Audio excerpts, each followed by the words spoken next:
안녕하십니까. DY 경영연구소입니다. 이번 시간에는, 지난 시간에는 제가 이제 일반 회사에 정량 사업계획을 수립하는 방법에 대해서 설명을 드렸던 영상을 올렸었는데요.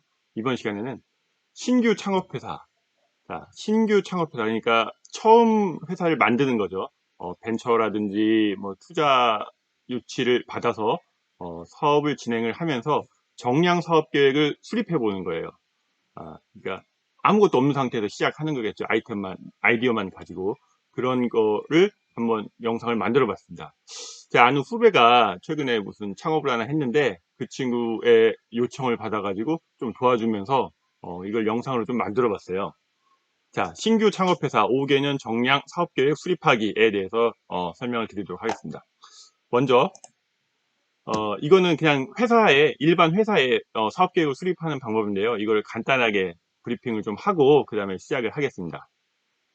왜 이걸 설명을 드리냐면은 이거는 신규 창업회사이긴 하지만 어차피 기존에 있던 회사 그냥 돌아가는 회사에 사업계획을 수립하는 거나 크게 다르다고 생각하지 않기 때문이에요. 그리고 처음 만드는 회사 그런 준비하시는 분이라면은 어, 일반 회사들이 어떤 식으로 사업 계획을 수립해서 관리를 하는지 이런 거를 좀 알아두면 더 도움이 될 수 있기 때문에 이걸 좀 설명을 좀 드리겠습니다. 자, 사업 계획이란 매출원, 그러니까 매출 계획, 판매 관리비, 자금 조달, 사용 일정 이 모든 거를 다 한 번에 이제 계획을 하는 게 총체적인, 그래서 굉장히 구체적인, 바로 내년, 내후년 그런 거기 때문에 굉장히 구체적으로, 총체적으로 종합적으로 계획을 수립하는 것입니다. 그런 걸 이제 사업 계획이라고 하고, 실제 계획 단계가 아니라 이제 내년이 돼가지고 실제 액츄얼하게 비즈니스가 되면서 그거를 경영 성과를 사후적으로 정리해서 보고해서 이제 재무제표에 보고하는 것을 이제 결산이라고, 회계 결산이라고 얘기를 하죠. 사업 계획 프로세스는 영업 부문하고 이제 비영업 부문, 재무 부분으로 구분을 할 수가 있고요. 영업 부문에서는 맨 먼저 영업 계획을 세우고, 일반 회사도 이렇지만 이제 창업 회사에서도 얼마를 팔 것이냐, 거기서부터 이제 시작을 하는 거죠. 영업 계획을 세우고, 영업에 따른 이제 생산 계획을 세우고, 생산이 없다면은, 공장이 없다면은 이제 구매를 해야 되겠죠. 어디 다른 OEM이라든지 그런 계약된 업체에서 생산을 해서 가져오겠죠. 그쪽에서 바로 팔거나 그러겠죠. 그러면 그런 계획도 세워야 되겠죠. 생산 계획. 또 뭐, 그러면 생산에 필요한 거는 제 이제 영상에서 누차 얘기지만 원가의 3요소는 재료비, 노무비, 경비입니다. 그래서 재료비 계획, 노무비 계획, 경비 계획을 세우게 되고, 그리고 이거를 이제 팔게 되겠죠. 영업에서 언제 어떻게 팔린다는 계획이 세워지니까 그거에 따라서 이제 판매가 되면은, 생산한 걸 판매가 되면 매출 원가가 나올 테고요. 그리고 이제 판매 조직에서는 판매 관리비가 나오겠죠. 예, 대표의 급여라든지 뭐 영업팀의 급여, 뭐 경비 이런 것들이 계획이 세워지겠죠. 그래서 생산 계획에서 이제 영업 계획, 여기서 매출액이 나오고, 매출 원가 빼면은 매출 이익이 나오고, 매출 이익에서 판매 관리비를 빼면은 영업 이익이 나오겠죠. 그래서 영업 이익까지 여기서 나옵니다. 영업 부분에서 나올 수 있는 영업 이익 계획이 나오는 거죠. 그리고 재무 부분에서 이런 거를 하는데 현금 흐름이 어떻게 될 것인지 그런 거 계획을 세우고, 현금 흐름 계획을 세우고, 그거에 따라서 돈이 부족하면은 차입을 해와야 되겠죠. 그래서 차입 계획도 세우고, 그래서 거기서 이제 이자 비용 같은 계획이 수립이 되겠죠. 이자 계획이라든지 이자 수익도 발생할 수도 있겠죠. 영해차 계획이 세워지고, 영업이익에서 영해차를 빼면은 이제 경상이익이 나오겠죠. 그리고 전체적으로 이런 거를 보면서 이제 여기서 이제 차입이라든지 그런 걸 감안해가지고 이제 추정 재무제표도 나올 수가 있겠죠. 그래서 간단하게 이렇게 설명드렸지만 여기에서 뭐 여러 가지 더 구체적인 각 기능 부서별로 해당하는 계획들이 수립이 될 수 있습니다. 그래서 이제 간단하게 사업계획의 프로세스에 대해서 설명을 드렸고요. 제가 이제 설명드리려고 하는 창업회사에 대해서 시나리오를 좀 만들어 봤어요. 이 회사는 게임기를 만들어 파는 회사를 창업을 했습니다. OEM 업체에서, 이게 첫 번째고요. 두 번째 가정이에요. OEM 업체에서 판매 수량만큼 생산을 해요. 그러니까 우리가 몇 개를 판다라고 돼서 그거를 OEM 업체한테 발주를 주면 OEM 업체에서 제작을 해서 우리한테 주는 거죠. 그럼 그게 바로 이제 고객에게 가는 거고. 따라서 이제 재고는 없어요. 그러니까 생산 조직을 안 가지고 있기 때문에 굉장히 좀 심플하게 나왔죠. 제가 지금 설명드리는 거는 뭐 나중에 생산 조직을 가진 그런 것도 한번 만들어 보긴 하겠지만요. 이번 영상에서는 그렇게 했습니다. 그래서 첫 해년도만 판매량을 가정하고 이후 년도에는 매년 몇 %씩 성장을 한다. 이렇게 가정을 했어요. 신규 창업 회사이기 때문에 구체적으로 내년도에 몇 개 팔고 내후년도에 몇 개 팔고 이렇게 세울 수 계획이 수립이 된다면은 그렇게 하면 되겠지만 그런 계획이 없다면은 매년 20% 성장을 하겠다 이렇게 세울 수도 있죠. 그리고 판가 및 OEM 단가도 매년 몇 %씩 성장을 한다 이렇게 가정을 했어요. 그 다음에 정상 영업 전에 3개월간은 사전 준비 기간이 필요하다고 준비를 했고요. 그 다음에 최초 자기 자본은 몇 천만 원과 차입을 몇 천만 원으로 해서 사업을 시작하는 걸로 가정을 했습니다. 그리고 매출 즉시 바로 현금이 들어오는 걸로 가정을 했어요. 사실 비즈니스에서는 매출을 하고 2, 3개월 후에 이제 어음으로 받았다가 어음이 현금으로 되는 경우가 있고요.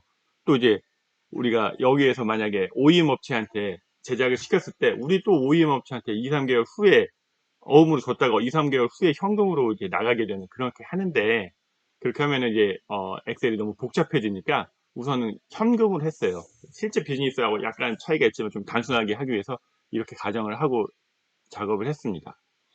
그래서 만들어진 결과물은 이제 여기 이제 결과물을 제가 만들어 놨는데요. 이제 주요 과정을 세우고요. 이게 주요 과정이 여기서 이런 식으로 세웠는데 주요 과정이 변할 수 있잖아요. 어떤 회사는 20% 성장한다고 하고 어떤 회사는 10%씩 성장할 수 있으니까 그런 거를 이제 지표를 넣을 수 있게 만들어 놨어요. 그 다음에 이런 과정에 의해서 손익계산서가 계산이 되고요. 그리고 캐시플로우가 계산이 되고 창업하는 회사들은 캐시플로우가 굉장히 중요합니다. 물론 손익계산서도 중요하지만 캐시플로우가 왜 그만큼 중요하냐면은 캐시플로우는 당장 현금이 있어야 비즈니스를 할 수가 있잖아요. 현금이 부족하면 차입을 해오고 또 차입이 언제 만기가 돼서 차입금을 상환해야 되는지 이런 계획을 잘 세워서 캐시 관리를 잘 해야 돼요. 캐시 관리가 잘 안 되면은 이익이 나고 있음에도 뭐 매출한 게 어음 몇 개월짜리 때문에 돈이 안 들어와 가지고 흑자 부도가 나는 경우가 있을 수도 있어요. 그래서 뭐 대부분 다 창업하는 회사들은 사장님 이런 걸 다 관리를 해야 되는데 특히나 이제 캐시는 관리를 철저히 해주셔야 됩니다. 그래서 중요한 순서가 이제 손익계산서, 캐시플로우 이렇게 되는 거죠. 그리고 재무상태표도 이제 만들어야 되고 만들어 봤어요, 제가 엑셀에서. 그다음에 이런 걸 통해서 이 사업을 하는데 투자 타당성이 어떻다, 투자 타당성 평가도 한번 해봤습니다. 그리고 이런 거를 가지고 첨부로 이제 몇 가지 더 보고서를 좀 만들어 봤어요. 뭐 원가 구조, 연도별 원가 구조, 연도별 매출 및 영업이익의 그래프를 좀 만들어 봤고, 뭐 현금으로 어떤 얘기 좀 만들어 봤습니다. 이런 것들에 이제 정리를 좀 하고 이런 것들에 가지고 이제 좀 시각적으로 보기 좋게 좀 그래프를 좀 그려본 거 수준입니다. 그러면은 바로 이제 설명을 해드릴게요. 자, 먼저 이제 주요 과정입니다. 주요 과정. 여기 이제 색깔 음영을 칠해놓은 부분은 이제 결정하면 됩니다. 이런 거는 이제, 상수로 들어가 있고요. 이런 거는 지금 이제 수식이잖아요. 그러니까 상수 부분은 본인이 결정을 하시면 됩니다. 제가 이제 설명드렸듯이 이 시나리오는 게임기를 만들어 파는 회사니까 게임기를 몇 개를, 한 달에 몇 개를 파느냐 그런 거를 결정하는 거죠. 그래서, 대당 판가는, 이제 단위가 대고 1,000원입니다. 그럼 대당 판가는 20만 원이고요. 예상 판매량은 월에 100대 정도 팔 거라고 지금 가정을 했습니다. 그러면 매출액은 이렇게 곱하면은 200 곱하기 100 하면은 2만이 나오죠. 그러면 이게 단위가 1,000원이니까 2천만 원, 월 2천만 원 정도 매출을 예상을 하고요. 그러면 연으로 가면은 2억 4천 정도 매출을 할 거라고 생각을 합니다. 그 다음에 연 성장률은 8% 정도로 지금 가정을 했어요. 단가 인상률은 매년 2%씩, 우리의 게임기도 2%씩 올린다고, 물가 상승률을 감안해서 그냥 2% 정도 감안할 거예요. 어쩔 때는 5%를 올리고 어쩔 때는 안 올릴 수도 있고요. 또는 경우에 따라서는 이제 안 올 수도 있지만 우선은 그냥 이 정도 가정을 했습니다. 그리고 OEM 밑에 이제 제조 원가 쪽에서도 OEM의 단가 인상률 2% 동일하게 적용을 했습니다.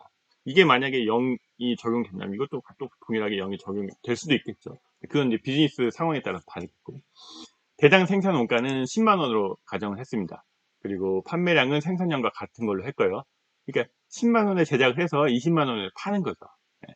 근데 이제 왜 그러면은 뭐 질문이, 이 OEM 업체가 직접 사업을 하지 왜 이런 걸 할까 이렇게 물을 수도 있지만, 이 어차피 하드웨어를 제작하는 거는 중요한 게 아니잖아요. 어차피 어떤 아이디어가 소프트웨어가 있고 그거를 개발하는 게 더 중요하잖아요. 그래서 그걸 디자인해서 OEM 업체한테는 이렇게 제작해 달라고 했기 때문에 이게 더 쌀 수밖에 없는 거겠죠.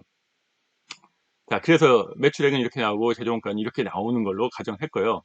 인원 인건비는 이제 총 이제 3명만 있는 걸로 가정했습니다. 그래서 연봉 인원 1, 2, 3으로 가정했고, 인원 1은 상여퇴직금 포함해서 4천만 원 로 가정했습니다. 인원 2는 3천만 원, 인원 3은 2천만 원 가정했어요. 그래서 인건비는 월 330만 원, 250만 원, 167만 원 이렇게 해서 월 750만 원 정도 발생하고, 연으로 보면 9천만 원 발생하고, 그리고 인원 관련한 추가 비용은 약 10% 정도 복리후생비 같은 게 있겠죠. 그리고 가정했습니다. 그 다음에 Y년도가 이제 사업을 본격적으로 시작하는 연도라고 가정을 했고요. 그러면은 Y년도가 Y 플러스 1, Y년도에서 사업 준비를, Y 플러스 0년도에서 사업을 준비를 하고 3개월간 준비를 하고, Y 플러스 1년도부터 본격적인 매출이 이제 발생하는 걸로 가정을 했습니다. 기타 물가 상승률이라든지 임금 상승률은 2% 정도 가정했고요.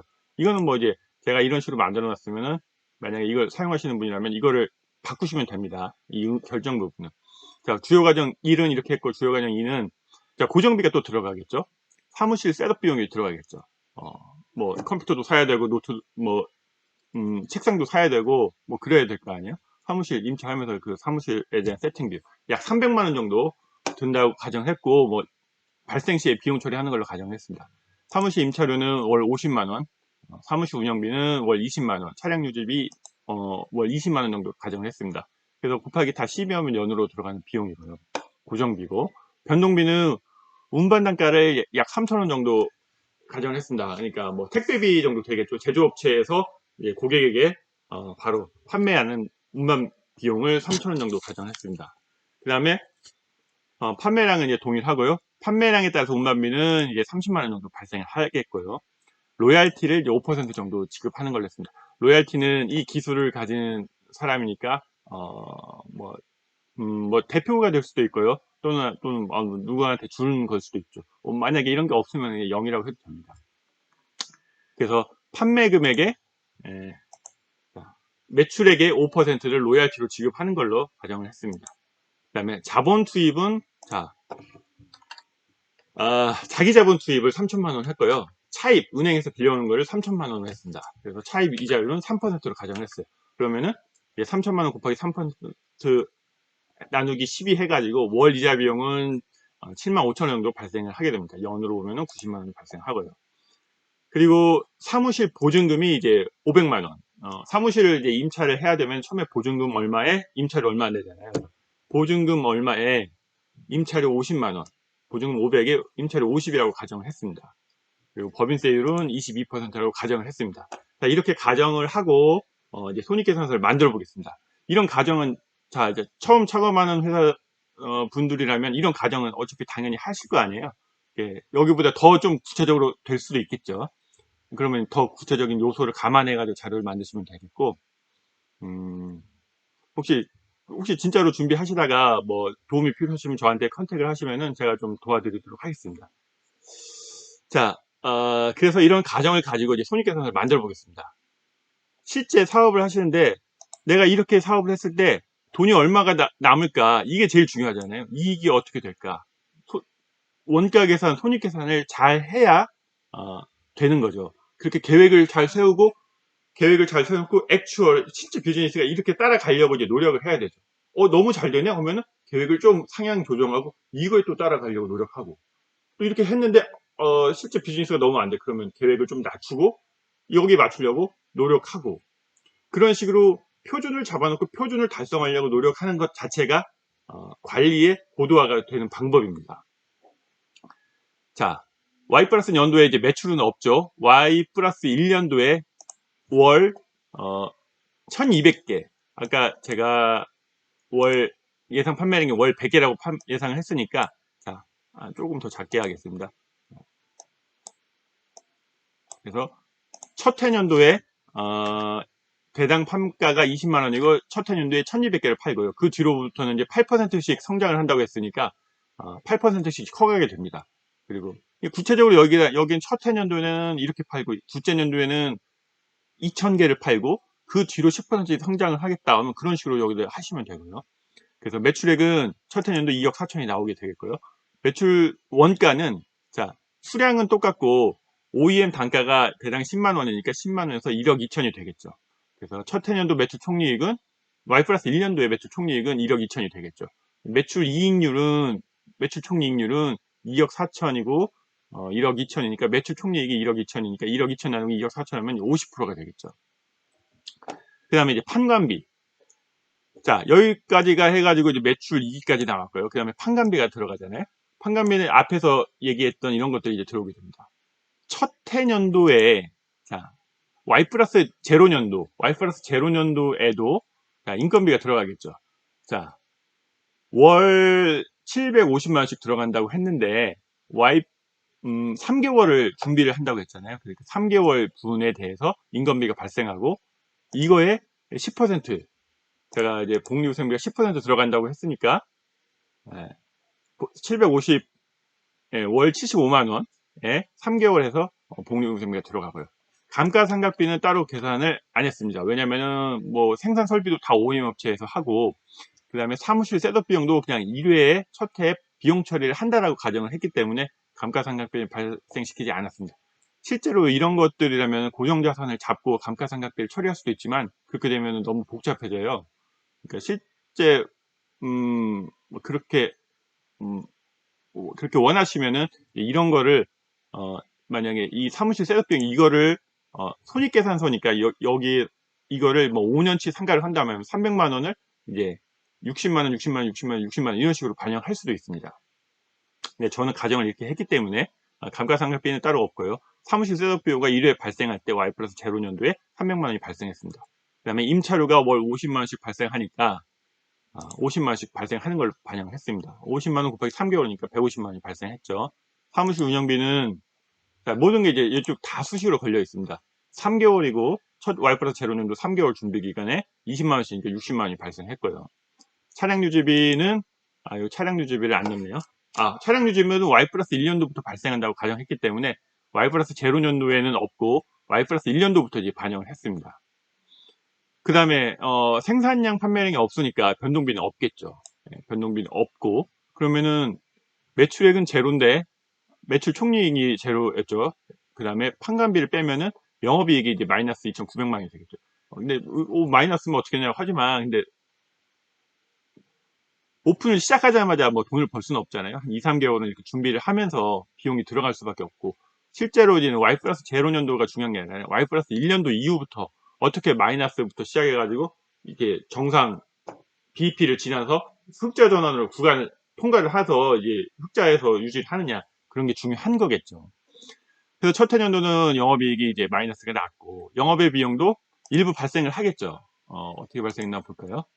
자, 이자 비용이 여기 있고 자 3개월치고 차입 이자율이 3%. 저쪽에서 다시 계산을 해왔는데 저쪽에서 다시 설명을 하겠습니다. 그래서 이자 비용이 발생을 하는 거고 그러면 세전이익은 영업이익에서 이자 비용을 뺀 거가 되겠죠. 그래서 뭐 마이너스니까 법인세는 안 낼 테니까 이렇게 해서 첫 해년도는 되는 거고요. 그 다음에 Y 플러스 1년도에 가면은 Y 플러스 1년도가 중요한 거겠죠. 자, 아까 설명을 드렸으니까 그래서 2억 4천에 1억 2천에 매출 총액이 1억 2천이 남았고 그 다음에 인건비는 이제 자 9천만 원 이렇게 해서 이제 1년치가 들어가는겠죠. 그러니까 이거는 Y 제로하고 Y 플러스 1년을 기준으로 이렇게 한 거고요. Y 플러스 2년도부터는 여기서 인상률을 좀 걸었습니다. 인건비가 발생을 하고 거기에 따라서 이제 복리후생비도 발생을 하고 그 다음에 사무실 셋업비는 1회 비용이니까 발생을 안 하겠죠. 그 다음에 임차료가 발생을 할 테고 그 다음에 사무실 운영비용도 발생할 테고요. 그리고 차량 유지비도 발생을 하겠죠. 그 다음에 이제 운반비도 발생을 하겠죠.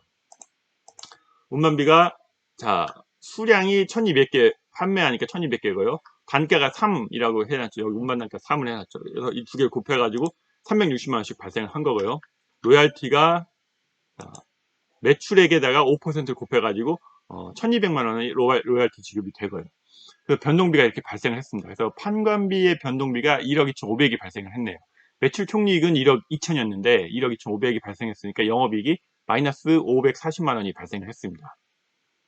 영업이익률은 2.3% 정도 발생했고, 그 다음에 이자 비용이 또 발생을 하겠죠. 이자 비용이 90만 원이 발생했습니다. 그럼 이번에 이자 비용이 어떻게 발생했나 한번 보겠습니다.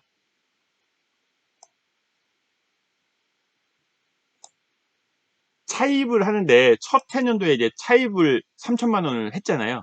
처음 창업을 할 때 자기 자본 3천만 원하고 은행에서 차입을 3천만 원을 했습니다. 그러니까 3천만 원에 대한 이자가 지금 계속 발생을 한 겁니다. 그러니까 3천만 원 곱하기, 자, 3천만 원, 차입금 잔액이, 여기가 이제 차입금 현황이 Y 플러스 1년도의 차입금 잔액, Y 플러스 0년도의 차입금 잔액, Y 플러스 1년도의 차입금 잔액, Y 플러스 2년도의 차입금 잔액이잖아요. 그러니까 Y 플러스 1년도의 차입금은 전년도 차입금, 기초의 차입금 잔액하고 Y 플러스 1년도 기말의 차입금 잔액의 평균, 이 두 개의 평균, 그러니까 두 개의 평균이 연중의 평균이 되겠죠. 네. 그래서 기초와 기말의 잔액의 평균을 가지고 그게 평균 잔액이라고 감안을 했고요.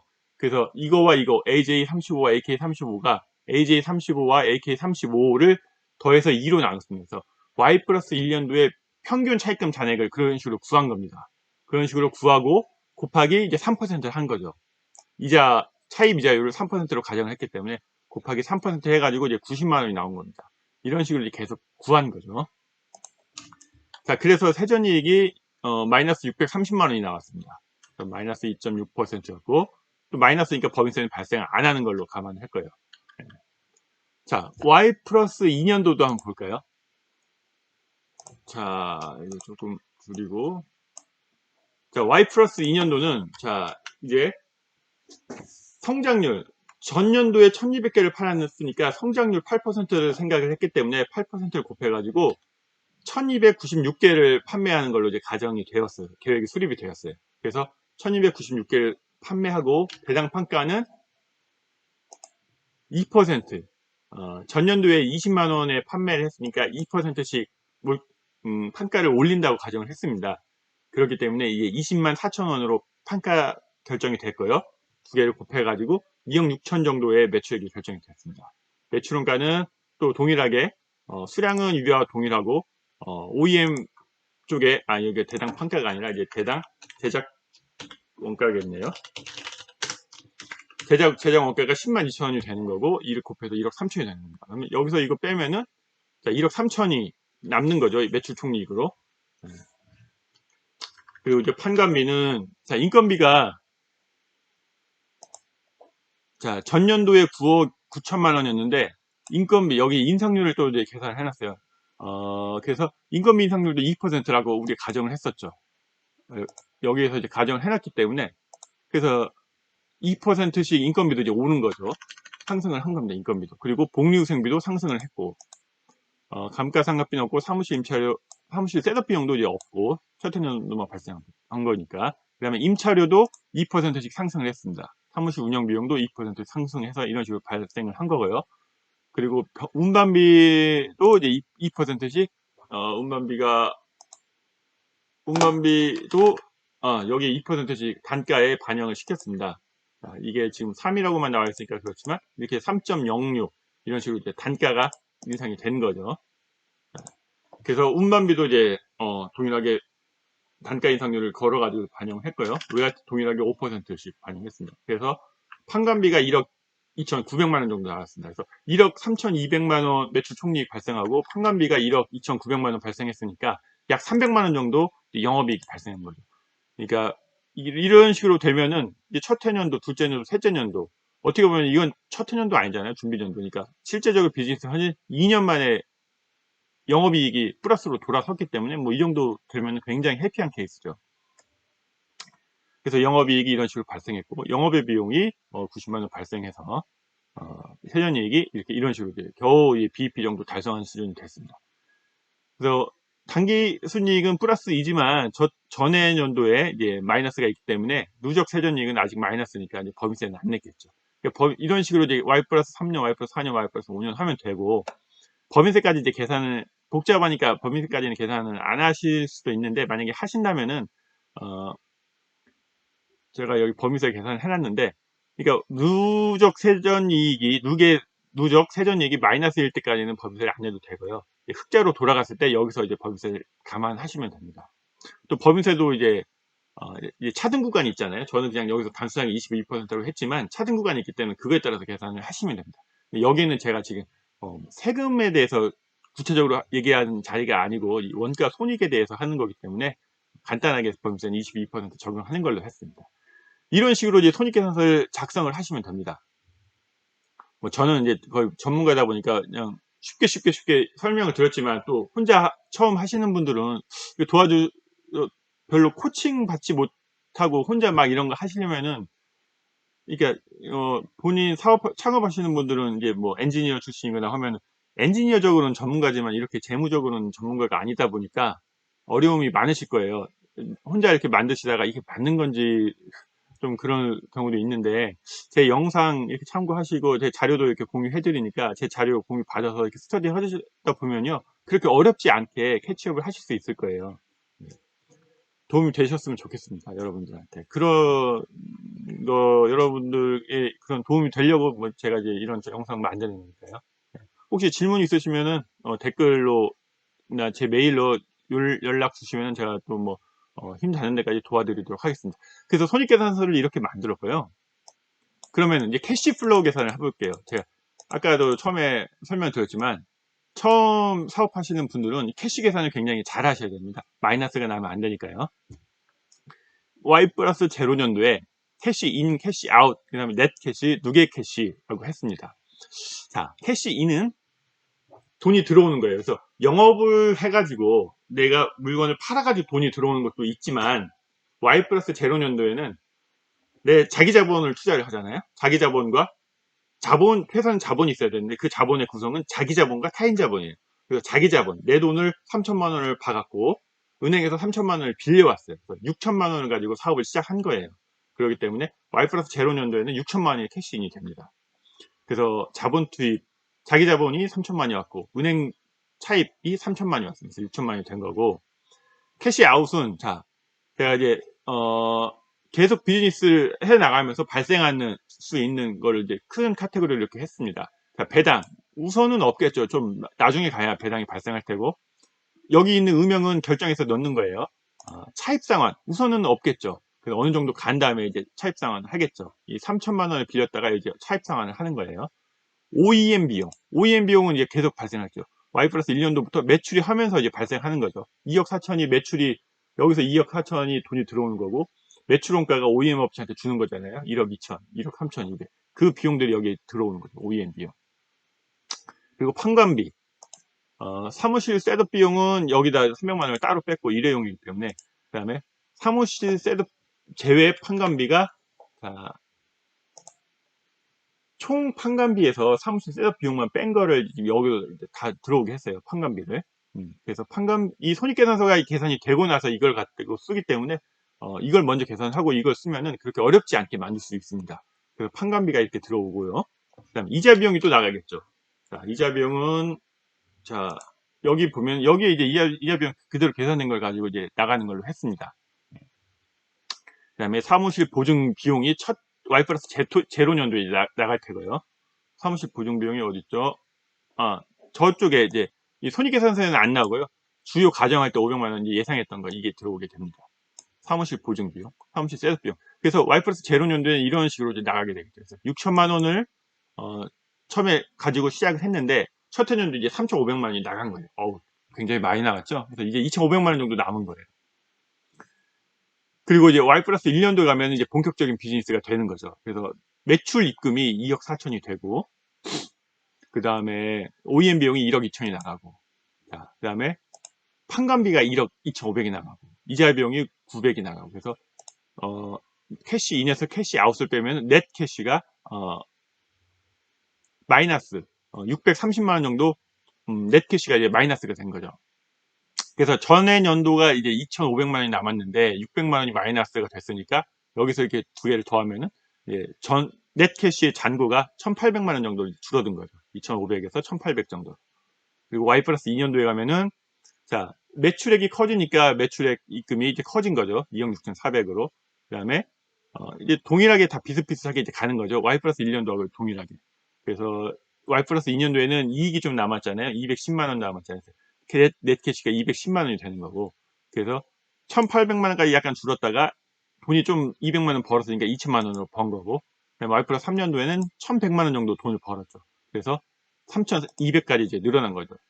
그 다음에 Y 플러스 4년도에는 또 돈을 좀 더 버니까, Y 플러스 4년도에 2,200을 벌었으니까 거기서 이제 배당을 100만 원 정도 이제 한다라고 해봤어요. 그러니까 배당이야 뭐 이제 자기 자본이 만약에 그걸 자기가 대표가 가지고 있다면 대표한테 배당을 한 거고, 그 자기 자본 3천만 원의 구성이 내가 뭐 50%를 가지고 있고 다른 투자자들이 50%를 가지고 있다면 그 사람들한테 주는 거고, 100만 원을 배당을 한다면 50%를 본인이 가지고 있으면 50%는 50만 원 자기에게 주는 거고, 지분 50%를 가지고 있는 다른 주주에게 50만 원을 이제 주게 되겠죠. 그리고 차입 상환, 차입금을 상환할 수 있다면 차입을 하는 게 좋겠죠. 어차피 이자 비용이 나가니까. 그래서 차입 상환도 이렇게 하는 거고요. 예, 그런 건 그때그때 결정을 하면 되겠죠. 그래서 제가 이런 부분은 상수로 이렇게 넣을 수 있게 해놨습니다. 그래서 배당 안 하겠다 그러면 안 넣으시면 되고요. 예. 이런 식으로 캐시플로우가 계산이 됩니다. 이런 거를 이제 구분을 좀 해봤어요. 영업 현금 흐름이냐 재무 현금 흐름이냐 두 가지로 구분을 해봤습니다. 보통 회사에서는 투자 현금 흐름 이런 것도 있는데, 투자면은 여기는 지금 설비가 없기 때문에 뭐큰 투자라고 할 게 없으니까 따로 구분을 안 했고요. 영업이냐 재무냐 두 개로 구분했습니다. 그래서 영업 현금 흐름은 어떤 식으로 구성이 되냐면은, 자, 매출 입금하고, 그 다음에 이게 비즈니스 하나요? 그 다음에 OEM 비용, 그 다음에 판관비, 이자 비용, 사무실 보증금, 사무실 셋업 비용, 이런 것들이 자 비즈니스 때문에 발생하는 것들이잖아요. 그래서 영업 현금이 이렇게 되는 거고, 그래서 위에 이제 이런 식으로 여기에서 이걸 뺀 것, 이게 영업 현금이 되는 거고, 재무 현금으로는 처음에 이제 6천만 원, 자기 자본 3천만 원과 은행에서 빌린 3천만 원, 그런 게 이제 재무 현금으로 6천만 원이 들어온 거죠, 플러스로. 그 다음에 재무 현금이 또 발생하는 거는, 자, 캐시는 뭐 자기 자본이나 차입이 추가로 들어온 게 없으니까 여기는 없고요. 그 다음에 캐시 아웃이 된 거죠. 배당을 했고 차입 상환을 했어요. 그래서 재무 현금 이름이 여기는 돈이 나갔잖아요. 캐시 아웃이잖아요. 그래서 이제 600만 원이 나간 거죠. 예, 이런 식으로 되는 겁니다. 만약에 영업이 안 돼가지고 돈을 못 벌어가지고 이익이 마이너스가 계속 나가지고 만약에 차입을 더하게 됐어요. 만약에 만약 여기서 차입을 더한다, 1,000만 원을 더한다, 이런 식으로 하면은 재무현금 흐름이 이제 플러스가 되겠죠. 재무현금이 플러스가 되는 건 좋은 게 아닙니다. 영업현금 흐름이 플러스가 되는 게 좋은 거고, 재무현금 흐름은 이제 배당이나 차입 상환 이런 걸 많이 하는 게 좋은 거니까 어떻게 보면 마이너스가 되는 게 더 좋은 걸 수 있습니다. 이 캐시플로우를 관리를 할 때는 이제 기준을 좀 세워야 돼요. 먼저 이제 넷 캐시는 무조건 0이어야 됩니다. 넷 캐시, 누계 넷 캐시가 누계를 빼먹었습니다. 자, 누계 넷 캐시, 누계 넷 캐시. 왜냐면은 누계 넷 캐시가 0보다 작아지면요 부도가 난 거거든요. 예. 그래서 누계 넷 캐시는 0보다 무조건 커야 됩니다. 그리고 최소 현금 흐름은 뭐 이런 건 기준을 정해놔야 되는데, 최소 현금 흐름은 100만 원을 유지를 하겠다. 그러니까 100만 원보다 1000만 원이라고 했죠. 1000만 원 이상은 돼야 된다. 왜냐면 이런 거 어떤 의미냐면은, 여기에서 뭐 2천만 원이 있는데 어, 1500을 상환을 해버리겠다 하면 500만 원밖에 안 남잖아요. 그러니까 그렇게 너무 잔고를 낮게 가지면 안 되니까 뭐 최소 1000만 원 정도 유지하고 1000만 원을 남겨놓고 상환을 하겠다, 이런 식으로 관리를 하는 거죠. 캐시플로우에 대해서 설명해드렸습니다. 그러니까 손익계산서를 가지고 작성을 좀 이제 해보는 그렇게 하는 겁니다. 그 다음에 이제 재무상태표입니다. 재무상태표는 이제 회계를 배우시면 차변, 대변 이런 거 배우잖아요. 그래서 차변에는 자산이 있고 대변에는 부채와 자본이 있습니다. 그런 거, 자산에 여기 이제 자산, 이게 차변이고 대변입니다. 부채와 자본. 그래서 내 자산이 얼마고 내 자산의 구성은 부채와 자본으로 구성되는데 어떻게 이제 포지셔닝 하고 있는지 그런 거를 이제 볼 수 있는 겁니다. 재무상태표를 보면서 이제 우리 회사가 건전한지, 뭐 비율 분석 같은 것도 하거든요. 그래서 제 영상에도 이제 비율 분석 이런 게 있는데 그런 것도 이제 한번 참고해서 보시면 좋고요. 그래서 뭐 여러 가지 안정적인 그런 거 검토하는 그런 거 할 때 좀 좋습니다. 부채 비율, 유동 비율 이런 거 할 수가 있고요.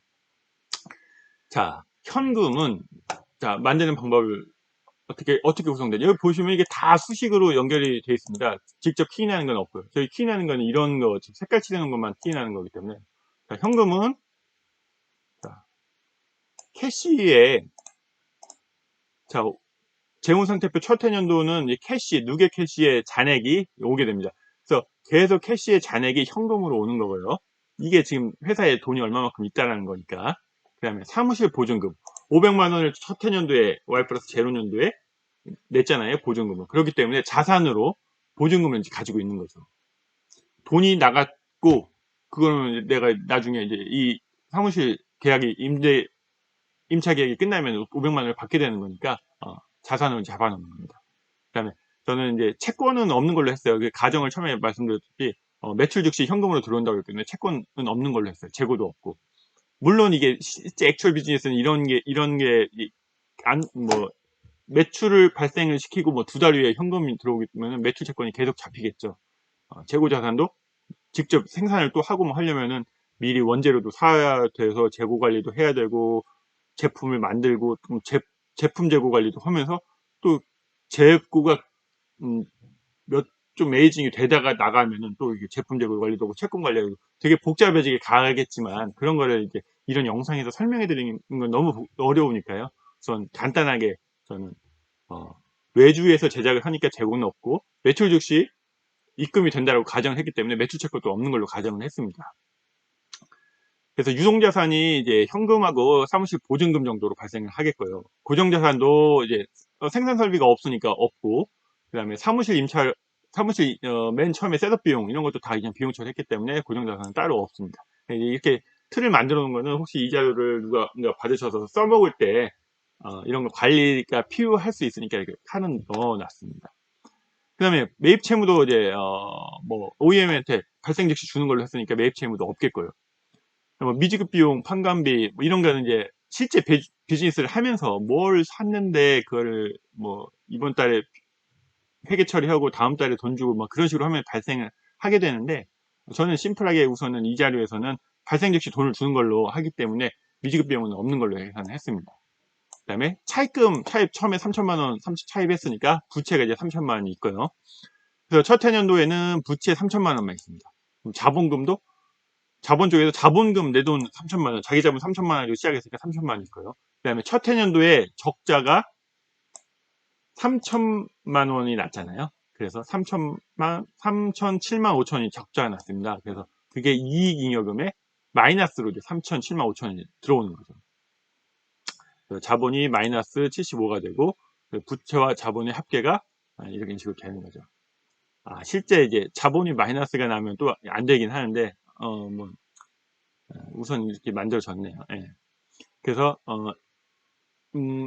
지금 첫 해년도만 설명드렸지만 그 이후 년도도 동일하게 이렇게 가져오기 때문에 그렇게 됩니다. 그래서 이런 데서 이제 검증을 좀 다 해놨고요. 검증은 이제 자산의 합계와 자산의 합계에서 부채와 자본 합계를 뺀 게 대차가 맞는 거거든요. 지금 재무상태표라고 하지만 예전에는 이제 대차대조표라고 했어요. 대변과 차변. 그래서 대차를 맞춘다. 대차를 대조한다. 대차대조표라고 했습니다.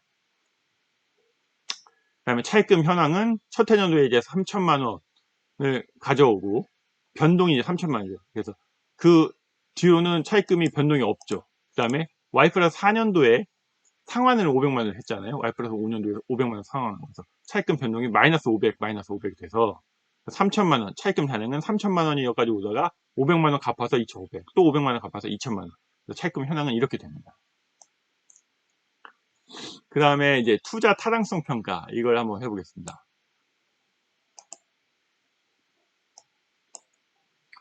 자, 영업이익은 우리가 손익계산서를 작성을 해놨기 때문에 영업이익이 2,900 마이너스 500 마이너스 2,900 마이너스 500 300 1,200 이런 식으로 가잖아요. 그래서 영업이익이 이런 식으로 발생을 합니다. 그리고 감가상각비는 없는 걸로 지금 계산했고요. 그리고 법인세 지출이 이렇게 됩니다. 그랬을 때 현금 흐름은, 여기서 감가상각비를 빼주는 이유는, 감가상각비는 실제 회계 손익계산서에는 비용으로 들어오지만 실제 돈은 안 나가거든요. 그래서 감가상각비는 실제 발생한 거를 더해줍니다. 네. 그래서 실제 현금 흐름, 프리캐시 플로우에서는 이런 걸 더해줘서 계산을 합니다. 네. 그래서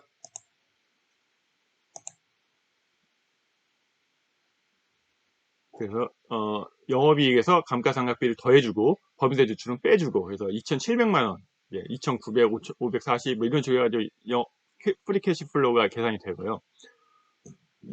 투자 타당성 평가는 이제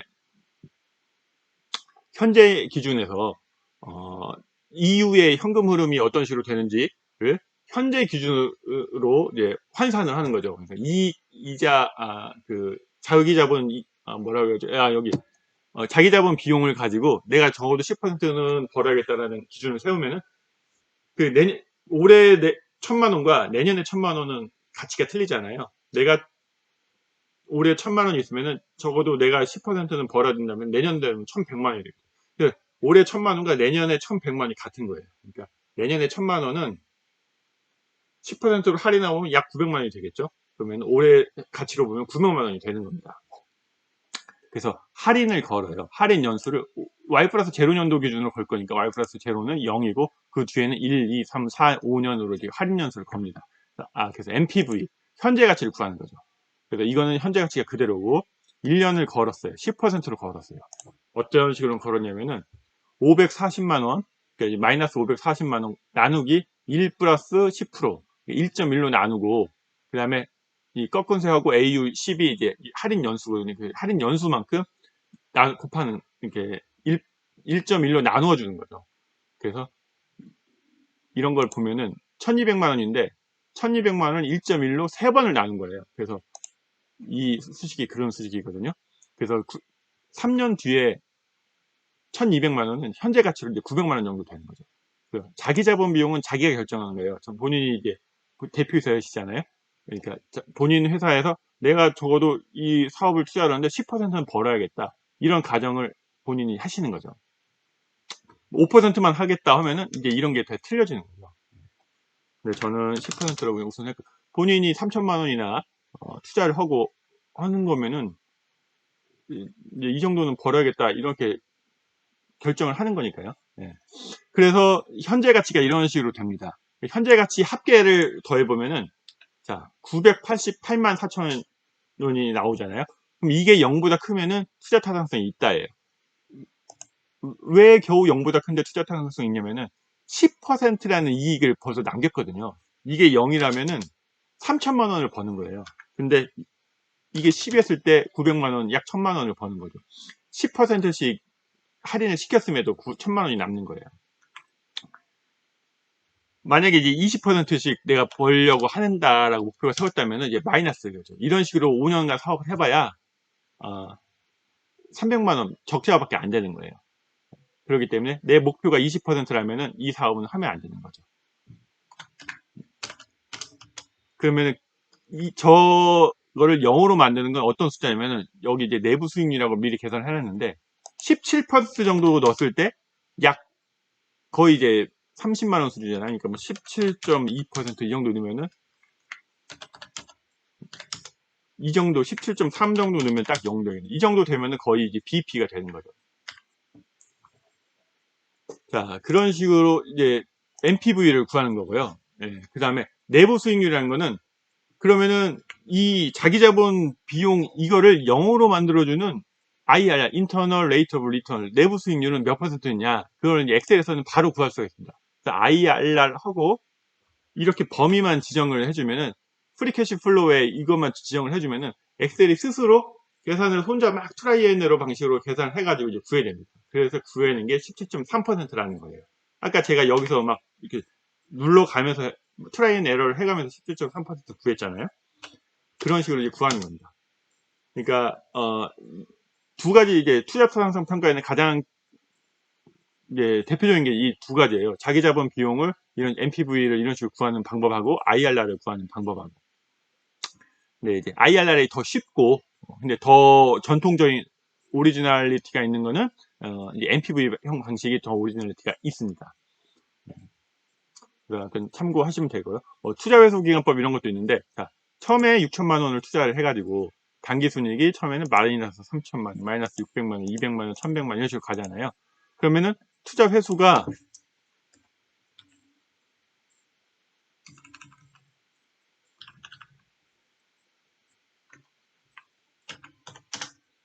자,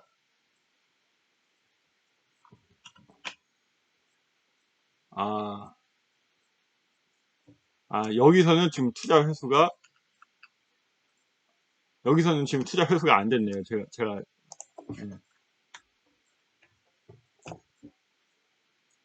어, 여기에서는 지금 투자 회수는 안 됐습니다.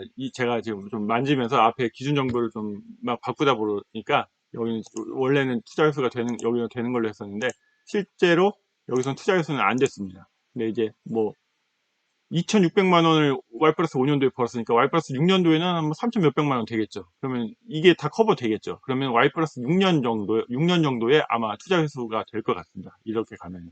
Y 플러스 5밖에 안 만들었지만 더 이렇게 쭉쭉 뭐 어차피 계속 이 엑셀 수식은 그냥 Y 플러스 6, 7 넣고 그냥 계속 복사만 해주면은 수식 복사만 해주면 되니까 Y 플러스 6년 정도 아마 될 것 같고요. 그래서 투자 타당성 평가까지 했습니다. 그 이후에는 이제 분석을 좀 해야 되잖아요. 우리 회사의 원가 구조 뭐 그런 거 캐시플로우에 대해서 분석을 좀 해야 되는데 그런 걸 분석하기 편하게 몇 가지 좀 만들어 봤어요. 자, Y 플러스 1년도의 원가 구조입니다. 자, 매출액을 100%로 봤을 때 그 차지하는 구성이 어떻게 되는지 OEM이 약 50%를 차지를 하고 판관비가 이제 뭐 인건비가 37%, 복리후생비가 4%, 임차료 3% 이런 식으로 이제 구성을 하는 거죠. 운반비가 1.5%, 로열티가 5%, 영업이익은 마이너스가 되는 거죠. 그래서 이런 식으로 이제 구성을 해봤습니다. OEM이 어떻게 차지하고 어떻게 차지하고. 그래서 딱 대표이사님 대표라면은 딱 보고 우리가 큰 거를 공략해야 되잖아요. 파레토 법칙, 8대2 법칙에서 큰 거 여기도 보시면은 이렇게 저도 그냥 대충 만들었지만 OEM과 인건비를 잡아야 된다. 이런 게 딱 구성이 되는 거죠. 뭐 임차료, 사무실 운영비 이런 거 전략 세우고 뭐 해봐야 얼마 남는 것도 아니죠. OEM을 더 어떻게 깎을 것이냐, 인건비를 어떻게 할 것이냐. 인건비 3명밖에 없는데 지금 제2 기준에서 인건비 까는 건 좀 그렇겠지만 아무튼 OEM을 어떻게 관리할 것이냐 이런 게 되게 중요한 거죠. 인건비도 지금 3명이 이 회사에서 처음에 겨우 이 정도 회사에서 3명이 과연 필요할까 이런 것도 고민할 수가 있겠죠. 2.5명으로 줄이는 방법은 어떨까 이런 식으로 괜찮겠죠. 그다음에 회사가 좀 더 커지면은 이제 이건 그때 키우면 되고 OEM은 계속 최저가로 유지를 해야 되겠죠.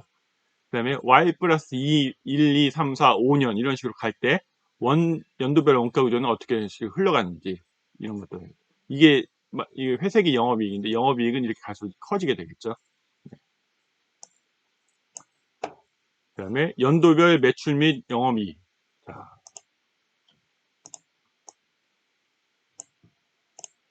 자, 매출액은 이런 식으로 이제 흘러가는 거고, 이제 파란색이 매출액이고, 영업이익은 이거죠. 그래서 영업이익은 마이너스에서 이렇게 올라오는 거고. 딱 보면은, 매출액은 우상향 이렇게 하고 있고, 영업이익도 이렇게 가고 있다. 이렇게 되면 참 좋죠. 네. 늘 우상향, 오른쪽으로 올라가면 좋죠. 그 다음에 영업이익률도 이런 식으로 이제 올라가고 있다. 이렇게 되면 좋죠. 이렇게 계획을 세워놓고, 늘 달성을 하려고 노력을 해야 되죠. 달성하기 너무 다거나 아니면은 너무 이제 실적이 잘 나오면 이 계획을 현실에 맞게 더 올리거나 아니면 실적이 너무 안 나오면 계획을 좀 수정 계획을 좀 적당히 좀 낮춰서 달성 가능한 수준으로 약간 어렵게 그냥 너무 이제 터무니없이 차이가 나버리면 안 되니까 어느 정도 놓고 이제 달성하려고 노력을 해야 되겠죠. 관리를 해야 되겠죠.